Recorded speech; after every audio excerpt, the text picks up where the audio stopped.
ಗದಗ ಪಟ್ಟಣದ doctor B R Ambedkar ಭವನದಲ್ಲಿ ದಲಿತ ಸಂಘರ್ಷ ಸಮಿತಿ ವತಿಯಿಂದ ಪ್ರೊಫೆಸರ್ ಬಿ ಕೃಷ್ಣಪ್ಪ ಅವರ 89ನೇ ಜನ್ಮ ದಿನಾಚರಣೆಯ ಅಂಗವಾಗಿ 2025-26ನೇ ಸಾಲಿನ ಎಸ್ಎಸ್ಎಲ್ಸಿ ಮತ್ತು ಪಿಯುಸಿ ಪರೀಕ್ಷೆಯಲ್ಲಿ ಅತಿ ಹೆಚ್ಚು ಅಂಕ ಗಳಿಸಿದ ವಿದ್ಯಾರ್ಥಿಗಳಿಗೆ ಪ್ರತಿಭಾ ಪುರಸ್ಕಾರ ಹಾಗೂ ಸಾಧಕರಿಗೆ ಸನ್ಮಾನ ಸಮಾರಂಭ ನಡೆಯಿತು.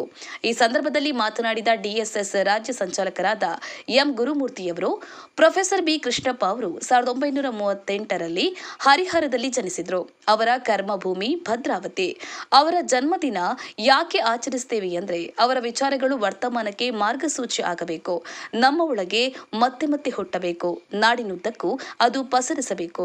ಜೊತೆಗೆ ವಿರೋಧ ಪಕ್ಷಗಳು ಆಡಳಿತ ಪಕ್ಷದೊಂದಿಗೆ ಸೇರಿ ಕೆಲಸ ಮಾಡುವಾಗ ಡಿಎಸ್ಎಸ್ ವಿರೋಧ ಪಕ್ಷವಾಗಿ ಕೆಲಸ ಮಾಡುತ್ತಿದೆ. ಮನುಷ್ಯರಿಗೆ ವಿದ್ಯೆ ಬಹಳ ಮುಖ್ಯ. ವಿದ್ಯೆ ಹಾಳಾದ್ರೆ ಬದುಕೇ ಹಾಳಾಗುತ್ತೆ. ನಿಮ್ಮಲ್ಲಿರುವ ಪೆನ್ ಪುಸ್ತಕ ಇಡೀ ನಿಮ್ಮ ಬದುಕನ್ನೇ ಬದಲಾಯಿಸುವ ಶಕ್ತಿ ಇದೆ. ಅದನ್ನ ತಿಳಿದುಕೊಳ್ಳಬೇಕು ಎಂದು ವಿದ್ಯಾರ್ಥಿಗಳಿಗೆ ಸಲಹೆಯನ್ನ ನೀಡಿದರು. ರಾಜ್ಯ ಸಂಘಟನಾ ಸಂಚಾಲಕರಾದ ಎಸ್ಎನ್ ಬಳ್ಳಾರಿ ಅವರು ಪ್ರಾಸ್ತಾವಿಕವಾಗಿ ಮಾತನಾಡಿದರು. ವೇದಿಕೆಯಲ್ಲಿ ಅತಿ ಹೆಚ್ಚು ಅಂಕ ಪಡೆದ ಎಸ್ಎಲ್ಸಿ ಹಾಗೂ ಪಿಯುಸಿ ವಿದ್ಯಾರ್ಥಿಗಳಿಗೆ ಸನ್ಮಾನಿಸಿ ಪ್ರಮಾಣ ಪತ್ರ ಹಾಗೂ ಪೌರ ಕಾರ್ಮಿಕರಿಗೆ ಗೌರವ ಸಲ್ಲಿಸಲಾಯಿತು.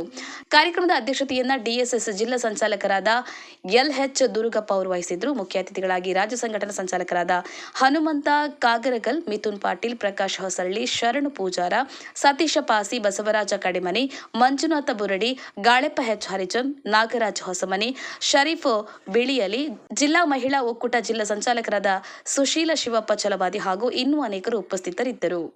ಗಾಳೆಪ್ಪ ಹೆಚ್ ಹರಿಜನ್, ಲಕ್ಷ್ಮೇಶ್ವರ. ಜೈ ಭೀಮ್ ನ್ಯೂಸ್ 24x7. ಇದು ಬಹುಜನರ ನ್ಯಾಯಕ್ಕಾಗಿ. ಈ ರಾಜ್ಯದಲ್ಲಿ ವಿಷದ ಎಂದ ಬೇಡ, ವಸತಿ ಶಾಲೆ ಬೇಕಂತೇಳಿ ಹೋರಾಟ ಮಾಡಿದ ಪರಿಣಾಮ ಇವತ್ತು ಸಾವಿರಾರು ವಸತಿ ಶಾಲೆಗಳು ಪ್ರಾರಂಭ ಆಗಿದ್ದಾರೆ. ಲಕ್ಷಾಂತರ ವಿದ್ಯಾರ್ಥಿಗಳು ಇವತ್ತು ಅಭ್ಯಾಸವನ್ನು ಮಾಡುತ್ತಿದ್ದಾರೆ. ಇವತ್ತು ಎಸ್ಸಿ ಎಸ್ಟಿ ಹಿಂದುಳಿದ ವರ್ಗದ ಬಡಮಕ್ಕಳು ಇವತ್ತು ಲಕ್ಷಾಂತರ ವಿದ್ಯಾರ್ಥಿಗಳನ್ನ ಮುರಾರ್ಜಿ ದೇಸಾಯಿ ವಸತಿ ಶಾಲೆ ಇರ್ಬೋದು, ಏಕಲವ್ಯ ವಸತಿ ಶಾಲೆ ಇರ್ಬೋದು, ಅಂಬೇಡ್ಕರ್ ವಸತಿ ಶಾಲೆ ಇರ್ಬೋದು, ಏನಾದ್ರೂ ಹಾಸ್ಟೆಲ್ಗಳಲ್ಲಿ ಇವತ್ತು ಮಕ್ಕಳು ಶಾಲೆ ಕಲಿತಾರಂದ್ರೆ ಅದಕ್ಕೆ ಕರ್ನಾಟಕ ಜನಸಂಘರ್ಷ ಸಮಿತಿಯ ಪ್ರೊಫೆಸರ್ ಬಿ ಕೃಷ್ಣಪ್ಪ ಹೋರಾಟ ಕಾರಣ. ಇವತ್ತು ಇಲ್ಲಿ ಎಲ್ಲ ಸಂಘಟಕರು ನಿಮಗೆ ಪುಸ್ತಕಗಳನ್ನ ಕೊಡಬಹುದು, ಪ್ರಶಸ್ತಿ ಪತ್ರಗಳನ್ನ ಕೊಡಬಹುದು. ಆದ್ರೆ ನಿಮಗೆ ಕೊಡತಕ್ಕಂತಹ ಪುಸ್ತಕದ ಖಾಲಿ ಹಾಳೆಗಳಲ್ಲಿ ನಿಮ್ಮ ಇತಿಹಾಸವನ್ನ, ಅಂದ್ರೆ ನಿಮ್ಮ ಸಾಧನೆಯನ್ನ ನೀವೇ ಬರ್ಕೊಳ್ಳೋಂತರಾಗಬೇಕು. ಆ ಪುಸ್ತಕದಲ್ಲಿ ಅಂತಹ ಒಂದು ಸಾಧನೆಯನ್ನ ನೀವು ಮಾಡಬೇಕು ಇವತ್ತು ವಿದ್ಯಾರ್ಥಿಗಳು.